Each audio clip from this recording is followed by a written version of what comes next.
julio del año 1099. El sol cae a plomo sobre Jerusalén. Después de 5 semanas de asedio, los cruzados finalmente abren una brecha en las murallas. Lo que sucede a continuación no es una batalla, es una carnicería. Hombres, mujeres, niños, musulmanes, judíos, incluso algunos cristianos orientales que tuvieron la mala suerte de no parecerse lo suficiente a sus supuestos libertadores. Todos caen bajo la espada. Los cruzados avanzan por las calles estrechas matando a todo lo que se mueve. Entran en las casas, entran en las mezquitas, entran en las sinagogas y las incendian con la gente adentro. Y hubo un hombre que lo vio todo, no un soldado, un capellán, un hombre de Dios. Se llamaba Raimundo de Aguilers. Y lo que escribió después no fue una confesión ni una disculpa, fue una celebración. Describió cómo en el templo de Salomón los cruzados cabalgaban con la sangre llegándoles hasta las rodillas y las bridas de los caballos. Y añadió que aquello era un juicio justo y maravilloso de Dios, un sacerdote, celebrando sangre hasta las rodillas, llamándola justicia divina. Las cifras varían según la fuente, pero las estimaciones más conservadoras hablan de decenas de miles de muertos en apenas 2 días. Jerusalén, la ciudad santa de 3 religiones, se convirtió en una fosa común a cielo abierto. Y los cruzados, empapados en sangre, se arrodillaron ante el santo sepulcro y rezaron. Así comenzó el reino cruzado de Jerusalén, con una promesa escrita en sangre, con una oración hecha sobre cadáveres. Ahora, guarda esa imagen en tu mente, porque 88 años después, otro ejército va a llegar a esas mismas murallas. Oh, misma ciudad, mismas piedras, mismas calles estrechas, pero un hombre diferente estará al frente, y lo primero que hará al ver Jerusalén será llorar. Su nombre era Yusuf ibn Ayyub, pero el mundo lo conoce por otro nombre, Saladino. Para entender quién fue Saladino, hay que retroceder medio siglo y viajar a un lugar que probablemente reconoces por un motivo muy diferente. Tikrit, una ciudad pequeña a orillas del río Tigris, en lo que hoy es Irak. Si ese nombre te suena, es porque ahí nació también otro hombre que marcaría la historia de la región, Saddam Hussein. La ironía es brutal. Saladino fue un kurdo, nacido en la misma ciudad que siglos después vería nacer al dictador que persiguió, gasificó y masacró al pueblo kurdo. Misma tierra. Destinos opuestos. Saladino nació en 1137 o 1138, las fuentes difieren, en el seno de una familia kurda de militares. Su padre, Najem ad-Din Ayyub, servía como gobernador de Tikrit al servicio de los señores turcos de la región. Pero la familia no se quedaría ahí mucho tiempo. Cuando Saladino era aún un niño, su padre se trasladó a la corte de Zengi y luego a la de su hijo Nur ad-Din, el poderoso gobernante de Alepo y Damasco. Nur ad-Din era un hombre con una obsesión: unificar el mundo musulmán para expulsar a los cruzados de Tierra Santa, y para eso necesitaba hombres leales. La familia de Saladino le era útil. El tío de Saladino, Shirkuh, era un general experimentado, un hombre de guerra brutal y eficaz. Y Saladino, el sobrino joven, callado, más interesado en la teología que en la espada, lo acompañaba. Nadie lo veía como un futuro conquistador. Y quizás eso fue lo que lo hizo tan peligroso. En 1163, Egipto era un caos. El califato fatimí, que alguna vez había sido uno de los imperios más poderosos del mundo islámico, se desmoronaba desde adentro. Los visires se asesinaban entre sí, las intrigas palaciegas eran más letales que cualquier ejército. Y el califa fatimí era poco más que una figura decorativa, un trono sin poder real detrás. Nur ad-Din vio la oportunidad. Envió a Shirkuh a Egipto, y Shirkuh llevó consigo a su sobrino de 26 años. Saladino fue casi a regañadientes. Según algunas fuentes, no tenía ningún deseo de ir a Egipto, pero fue. Y ese viaje cambiaría la historia del mundo. Lo que siguió fueron años de maniobras militares y políticas tan complejas que parecen sacadas de una novela de espionaje. Sí, Shirkuh y Saladino lucharon contra los cruzados y contra facciones egipcias rivales. Hubo alianzas rotas, traiciones, asedios. Pero en 1169, Shirkuh logró lo impensable. Se convirtió en visir de Egipto, el hombre fuerte detrás del trono fatimí. y entonces murió, apenas 2 meses después de asumir el cargo. ¿Y quién lo reemplazó? El sobrino callado, el joven que prefería los libros de teología a los manuales de guerra. Saladino, con apenas 31 años, se convirtió en el hombre más poderoso de Egipto, y lo que hizo a continuación demostró que todos lo habían subestimado. En 1171, abolió el califato fatimí. Así, sin más, una dinastía que había gobernado Egipto durante más de 2 siglos, borrada de un plumazo. Saladino devolvió a Egipto a la obediencia del califato abasí de Bagdad, es decir, del Islam sunita. Un golpe político de una audacia extraordinaria. Cuando Nur ad-Din murió en 1174, Saladino ya no era un subordinado. Era un líder con un ejército propio, una base de poder en Egipto y una ambición que iba mucho más allá de lo que su antiguo señor habría tolerado. En los años siguientes tomó Damasco, luego Alepo. Unificó Siria y Egipto bajo un solo mando, el suyo. Algo que ningún líder musulmán había logrado en generaciones. Pero no pienses que fue una marcha triunfal sin tropiezos. En 1177, Saladino cometió un error que casi le cuesta todo. Invadió el reino cruzado de Jerusalén con confianza, quizás con exceso de confianza. Y en Mongisart se encontró con algo que no esperaba. Un rey de 16 años, enfermo de lepra, que apenas podía montar a caballo sin ayuda. Balduino IV, el rey leproso, y Balduino lo destrozó. Y la derrota de Mongisart fue humillante.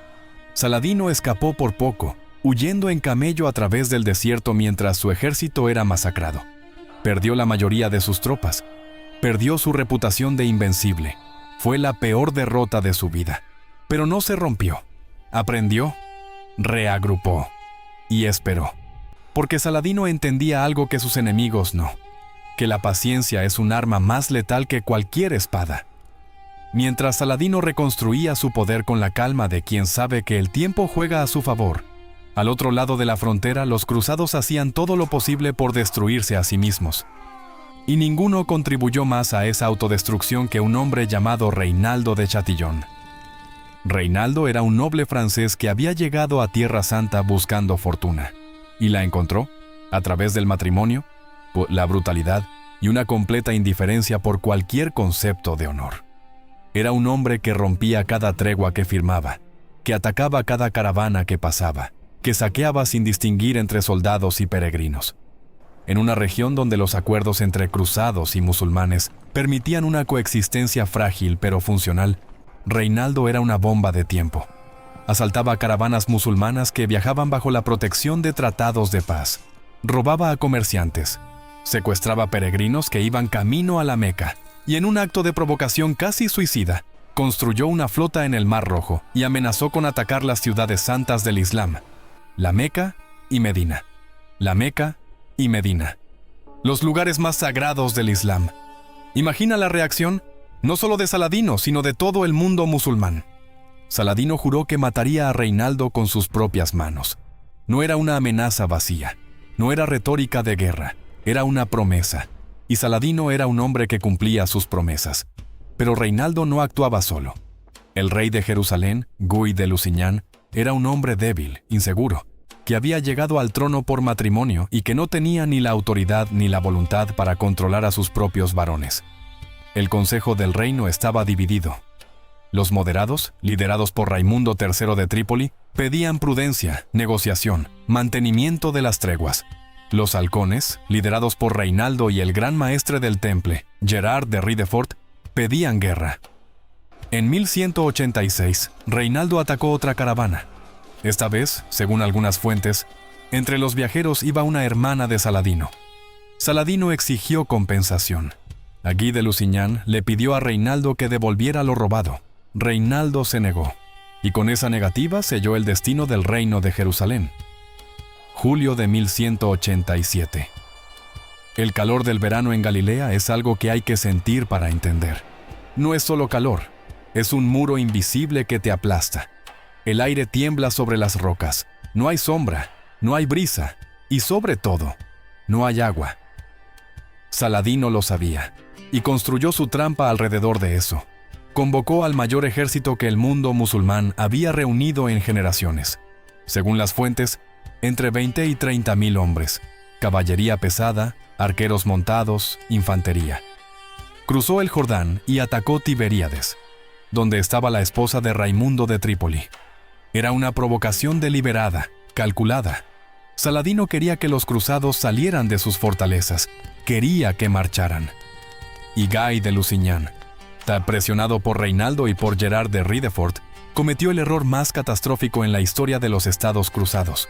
Sacó a todo su ejército de la seguridad de Séforis y lo lanzó a una marcha a través del desierto hacia Tiberíades, sin agua suficiente, en julio. Raimundo de Trípoli, el hombre que más conocía la región, advirtió que era una locura. Fue ignorado. El ejército cruzado marchó durante horas bajo un sol implacable. Los soldados bebieron lo que tenían antes del mediodía. Los caballos se derrumbaban. Las armaduras de malla, diseñadas para los campos verdes de Francia, se convertían en hornos que cocinaban vivos a quienes las portaban. Y cuando finalmente llegaron a los cuernos de Hattin, dos colinas de roca volcánica que se elevaban sobre una meseta reseca, descubrieron que los pozos estaban secos. Saladino había ordenado que los bloquearan. Esa noche, mientras los cruzados acampaban muertos de sed, Saladino ordenó a sus hombres prender fuego a la maleza seca alrededor del campamento enemigo. El humo se mezcló con el calor. Los cruzados no podían respirar, no podían dormir, no podían beber y sabían que al amanecer morirían. El 4 de julio de 1187, el ejército de Saladino atacó. No fue una batalla, fue una ejecución. La infantería cruzada, enloquecida por la sed, se negó a luchar. Muchos simplemente se sentaron en el suelo y esperaron la muerte. La caballería intentó cargar, pero los caballos estaban demasiado débiles. Las flechas musulmanas oscurecían el cielo. La Vera Cruz, la reliquia más sagrada de los cruzados, el fragmento de madera que supuestamente pertenecía a la cruz de Cristo, fue capturada. Cuando terminó, el ejército del reino de Jerusalén había dejado de existir. Guy de Lusignan fue capturado. Reinaldo de Chatillon fue capturado. Decenas de nobles y caballeros fueron capturados. Saladino los recibió en su tienda. La escena que siguió es una de las más célebres de la historia medieval. Saladino hizo traer agua helada con rosas, un lujo extraordinario en aquel calor, y se la ofreció a Guy de Lusignan. El rey, temblando, bebió y le pasó la copa a Reinaldo. Saladino intervino de inmediato. Según la tradición árabe, ofrecer comida o bebida a un prisionero significaba garantizarle la vida. Saladino no le había ofrecido agua a Reinaldo, se la había ofrecido a Guy. «Fuiste tú quien le dio de beber», le dijo a Guy, señalando a Reinaldo. «No fui yo». Luego se volvió hacia Reinaldo. Le recordó cada tregua rota, cada caravana saqueada, cada peregrino robado. Le ofreció una última oportunidad, convertirse al Islam. Reinaldo se negó. Saladino desenvainó su espada y cumplió la promesa que había hecho años atrás. Mató a Reinaldo de Chatillon con sus propias manos. O según algunas versiones, le asestó el primer golpe y sus guardias terminaron el trabajo. Pero la justicia de Saladino no terminó ahí. Y aquí es donde la historia se complica, donde el héroe deja de ser un santo. Ordenó la ejecución de todos los caballeros templarios y hospitalarios capturados. Todos, unos 230 hombres, fueron sacados uno por uno y decapitados frente al ejército musulmán. Saladino consideraba a las órdenes militares como los enemigos más peligrosos y fanáticos, hombres que no podían ser rescatados, que no negociarían, que siempre volverían a luchar. Los sufíes y los eruditos religiosos del campamento pidieron el honor de ejecutar a los prisioneros. Algunos, según los cronistas, lo hicieron con torpeza, necesitando varios golpes para completar la tarea. Baha ad-Din ibn Shaddad, el cronista y biógrafo personal de Saladino, registró la escena con una mezcla de aprobación religiosa y descripción clínica. 230 hombres decapitados después de rendirse. No fue un acto de locura. Fue un cálculo. Frío, deliberado. Y según los estándares de Saladino, necesario. Pero es un recordatorio incómodo de que la misericordia de Saladino siempre tuvo límites. Y esos límites los decidía él. Después de Hattin, Las ciudades cruzadas cayeron como fichas de dominó. Acre, Jaffa, Sidón, Beirut, Ascalón, una tras otra sin apenas resistencia. El ejército cruzado había dejado de existir y no quedaba nadie para defender las murallas. El 20 de septiembre de 1187, Saladino llegó a Jerusalén, la ciudad que había jurado recuperar. La ciudad que los cruzados habían tomado 88 años antes, con un baño de sangre. La tercera ciudad más sagrada del Islam, hogar de la mezquita de Al-Aqsa y la cúpula de la roca, que los cruzados habían convertido en iglesia y palacio. Dentro de las murallas, la situación era desesperada. La ciudad estaba llena de refugiados que habían huido de las fortalezas caídas. Balián de Ibelín, uno de los pocos nobles que quedaban, había asumido la defensa. Según la leyenda, amenazó con destruir la cúpula de la roca y matar a todos los prisioneros musulmanes si Saladino no ofrecía términos de rendición honorables. Saladino negoció. Allí lo que ofreció fue algo que el mundo medieval rara vez había visto. El 2 de octubre de 1187, Jerusalén se rindió. No hubo asalto, no hubo masacre. Las puertas se abrieron y el ejército de Saladino entró en orden, bajo instrucciones estrictas. Cualquier soldado que dañara a un civil sería ejecutado. Los cristianos de Jerusalén podrían comprar su libertad.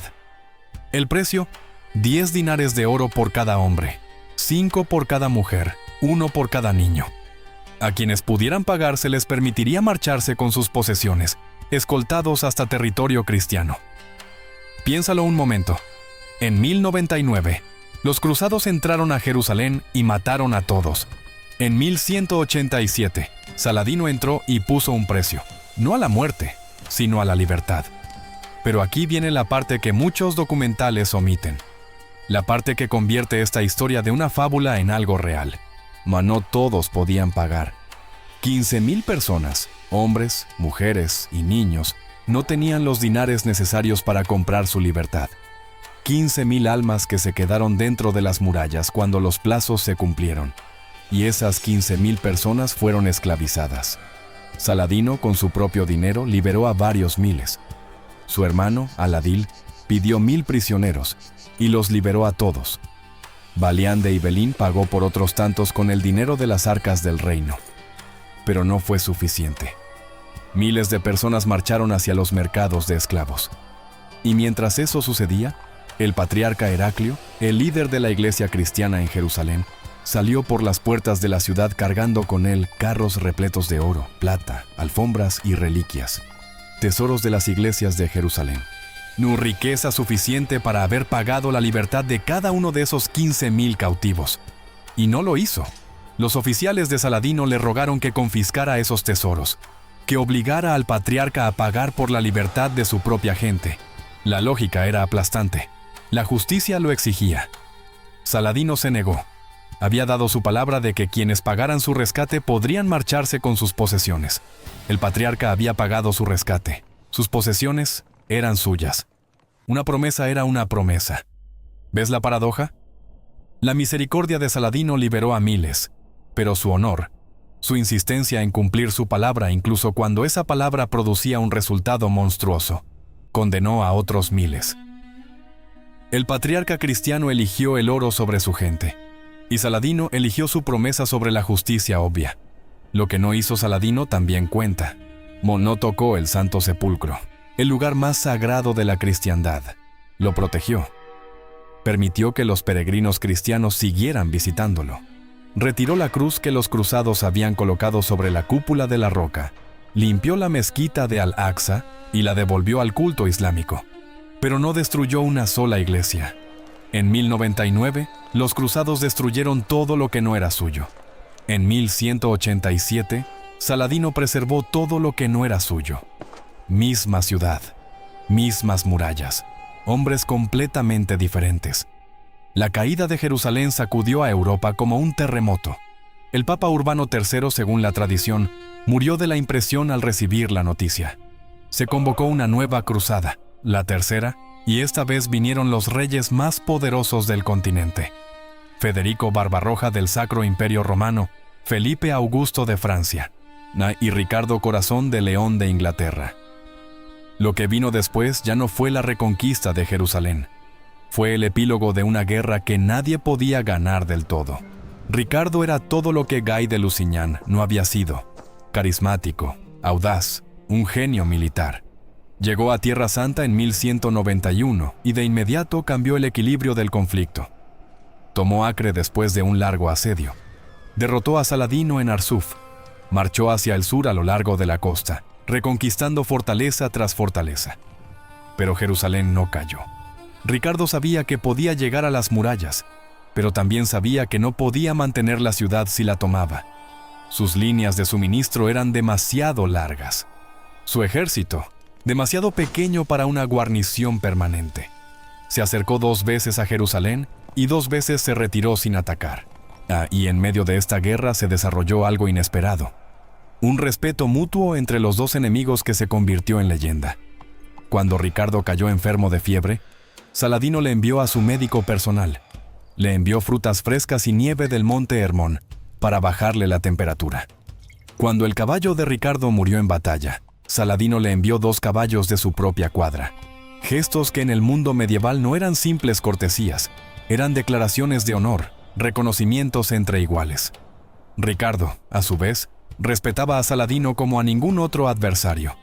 Llegó a declarar que Saladino era el mayor príncipe del mundo. 2 hombres que se hicieron la guerra durante 2 años, que nunca se reunieron en persona y que se admiraban más de lo que jamás admitieron en público. En septiembre de 1192 firmaron el Tratado de Jaffa. Los cruzados conservarían una franja costera desde Tiro hasta Jaffa. Los peregrinos cristianos tendrían acceso libre a Jerusalén, pero la ciudad permanecería en manos musulmanas. No fue una victoria total para ninguno de los 2, pero fue una paz posible, y a veces eso es lo máximo que la historia puede ofrecer. Saladino no disfrutó mucho de esa paz. Menos de 6 meses después de la firma del tratado, el 4 de marzo de 1193, Saladino murió en Damasco. Tenía 55 años. La fiebre lo había consumido durante semanas, y su cuerpo, agotado por décadas de campañas militares, simplemente se apagó. Cuando abrieron su tesorería personal, los administradores encontraron algo que los dejó en silencio. Un dinar de oro, 47 dirhams de plata. Eso era todo. El hombre que había gobernado Egipto, Siria, Yemen, partes de Mesopotamia y el norte de África. El hombre que había derrotado a los cruzados en Hattin y reconquistado Jerusalén. El sultán más poderoso del mundo islámico no tenía dinero suficiente para pagar su propio funeral. Baha ad-Din ibn Shaddad, su biógrafo, su confidente, el hombre que había estado a su lado durante años, registró el hecho con una simplicidad devastadora. Saladino había dado todo, literalmente todo. Cada tributo, cada tesoro, cada ingreso, repartido entre sus soldados, sus súbditos, los pobres, los prisioneros que liberaba. Un dinar de oro y 47 dirhams de plata. Eso fue lo que dejó el conquistador de Jerusalén. Tuvieron que pedir dinero prestado para enterrarlo. Y sin embargo, lo que Saladino dejó no se mide en monedas. En Jerusalén, tras la reconquista, Saladino entregó la custodia de la llave de la iglesia del Santo Sepulcro a una familia musulmana. No para cerrarla, para protegerla, para garantizar que el lugar más sagrado de la cristiandad permaneciera abierto a todos los peregrinos, sin importar su fe. Esa familia se llama Joude. Y hoy, más de 800 años después, un miembro de la familia Joude sigue caminando cada mañana por las calles de la ciudad vieja de Jerusalén. Sigue llevando la misma llave, sigue abriendo la misma puerta, cada mañana, desde hace casi un milenio. La misma cerradura, la misma promesa. La promesa de un hombre que conquistó Jerusalén, que tuvo el poder absoluto de destruirla, y que eligió, con todas sus contradicciones, con toda su complejidad, ni con la sangre de 230 templarios en sus manos y 15,000 esclavos a sus espaldas, abrir la puerta en lugar de cerrarla. Un dinar de oro, 47 dirhams de plata y una llave que todavía gira.